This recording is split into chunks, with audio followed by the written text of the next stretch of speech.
ఇవాళ తెలంగాణలో జై తెలంగాణ, జై తెలంగాణ. ఇవాళ తెలంగాణలో కాంగ్రెస్ ప్రభుత్వం ఏర్పడి 18 నెలలు కావస్తా ఉన్నది.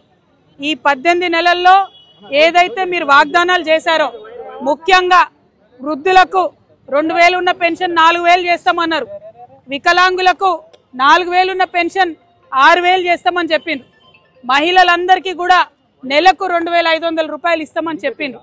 ఇట్లా మీరు అనేకమైనటువంటి వాగ్దానాలు చేసిండ్రు. కానీ 18 నెలలు అవుతున్నా కూడా ఆ వాగ్దానాలు పూర్తి చేసే దిశగా మీరు ఆలోచన చేస్తలేరు. కాంగ్రెస్ ప్రభుత్వాన్ని వాళ్ళు నేను డిమాండ్ చేసేది ఒకటే, మేము ఇవాళ తెలంగాణ ప్రజలు, ముఖ్యంగా తెలంగాణ మహిళలు, సోనియా గాంధీ గారు గ్యారంటీ కార్డులు సంతకం పెట్టి ఇంటింటికి పంచిండ్రు, పేపర్లలో వేసిండ్రు, ఫ్రంట్ పేజీలలో అడ్వర్టైజ్మెంట్లు వేసిరు. అవి చూసి సోనియా గాంధీ గారి ముఖం చూసి నమ్మి కాంగ్రెస్కి అధికారం ఇచ్చిండ్రు. ఇస్తే మరి మీకు ఓటేసినటువంటి మహిళలు మీరు మోసం చేసిరు, మీకు ఓటేసినటువంటి వృద్ధులను మీరు మోసం చేసిరు, మీకు ఓటు వేసినటువంటి వికలాంగులను మీరు మోసం చేసిరు. అందుకే ఇవాళ మేము వేల సంఖ్యలో పోస్ట్ కార్డులు తీసుకొని సోనియా గాంధీ గారికి మరి మేము పంపించడం జరుగుతూ ఉన్నది. దీంట్లో మేము ఒకటే రాసినాం, అమ్మ సోనియమ్మ, మీరు మీ రేవంత్ రెడ్డి గారిని, మీ ముఖ్యమంత్రిని ఆదేశించండి, తక్షణమే మాకు పెన్షన్లు ఇప్పించండి అని చెప్పి సోనియా గాంధీ గారికి రిక్వెస్ట్ చేసినాం. ఇంకా కూడా ప్రతి జిల్లా నుంచి, ప్రతి చోటి నుంచి కూడా పెద్ద ఎత్తున ఈ పోస్ట్ కార్డులు పంపుతామని కూడా మేము ఈ సందర్భంగా తెలియజేస్తున్నాం. ముఖ్యమంత్రి గారు తక్షణమే పెన్షన్లు విడుదల చేయాలని చెప్పి డిమాండ్ చేస్తా ఉన్నాం. జై తెలంగాణ.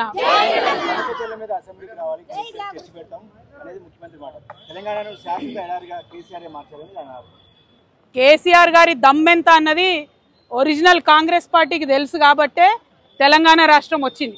వచ్చినటువంటి ఆ రాష్ట్రానికి ఇవాళ రేవంత్ రెడ్డి గారు ముఖ్యమంత్రి అయిన, అది మర్చిపోయి కేసీఆర్ గారు దమ్ముంటే ఇక్కడ రావాలి అక్కడ రావాలని రేవంత్ రెడ్డి గారు మాట్లాడడం చాలా బాధాకరం. హుందాగా ప్రవర్తించాలి ముఖ్యమంత్రి గారు. అదేవిధంగా తెలంగాణ ప్రజలందరికీ తెలుసు, కేసీఆర్ గారు ఆయన కళలో కూడా తెలంగాణకు నష్టం చేయడు. ఆ నీళ్లు కావచ్చు, నిధులు కావచ్చు, ఇంకోటి కావచ్చు, ఏదైనా కావచ్చు, ఏ విషయంలో అయినా కేసీఆర్ గారు కళలో కూడా తెలంగాణకు నష్టం చేయరు. ఆ విషయం తెలంగాణ ప్రజలకు తెలుసు.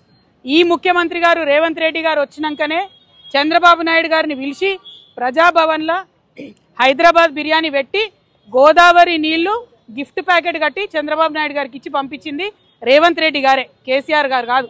2016లో ముఖ్యమంత్రి గారు చెప్పినట్టుగా ఆనాడు పోలవరం బనకచెర్ల ప్రాజెక్టు విషయమే లేదు, రాలేదు, కేసీఆర్ గారు ఎక్కడా సంతకాలు పెట్టలేదు. ఆ విషయం తెలిసి కూడా అబద్ధాలు ఆడడం ముఖ్యమంత్రి గారికి అలవాటైంది. అబద్ధాలు ఆడడం మానుకోండి, చెప్పిన పెన్షన్లు ఇవ్వండి, చెప్పింది చెప్పినట్టుగా స్కూటీలు ఇవ్వండి, చెప్పినటువంటి 6 గ్యారెంటీలు అమలు చేయండి. ఎస్, పెడదాం, అసెంబ్లీ ఖచ్చితంగా పెడదాం, మీ ఫెయిల్యూర్స్ మీద పెడదాం, 6 గ్యారెంటీలు ఇవ్వని దాని మీద పెడదాం, మహిళలను మోసం చేసిన దాని మీద పెడదాం. అప్పుడేం జవాబు చెప్తారో రేవంత్ రెడ్డి గారు దాన్ని కూడా చూద్దాం. సెప్టెంబర్ 30 వరకు స్థానిక సంస్థల ఎన్నికలు కూడా నిర్వహించాలని హైకోర్టు తీర్పు కూడా ఇచ్చింది. దీనిపైన ఏమంటారు? చిత్తశుద్ధిని చూపించి ప్రభుత్వం ఏదైతే 42% బీసీల కోసం బిల్లు పాస్ చేసినామో ఆ బిల్లుని గవర్నమెంట్ ఆర్డర్ ఇచ్చి వీళ్ళు ఎన్నికలకు పోవాలి. ఒకవేళ కోర్టు డేట్ పెట్టినా ఆ డేట్ లోపల జీవో ఇచ్చి వీళ్ళు వెళ్ళొచ్చు. అది ఇవ్వకుండా మభ్యపెడితే మాత్రం తెలంగాణ సమాజం ముఖ్యమంత్రి గారిని, కాంగ్రెస్ పార్టీ